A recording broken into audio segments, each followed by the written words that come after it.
நாடி நரம்பில் கோடி மின்னல் ஓடி பாய்ந்து மறைவதென்ன? கூந்தல் தொடங்கி பாதம் வரையில் கைகள் கொண்டு அழைப்பதென்ன?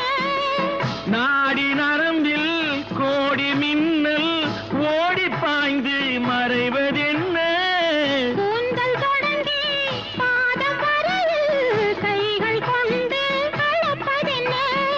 அது முதல் முதல் பாடம். அடுத்தது என்ன நேரும்? எடுப்பதும் கொடுப்பதும் நடக்கும்.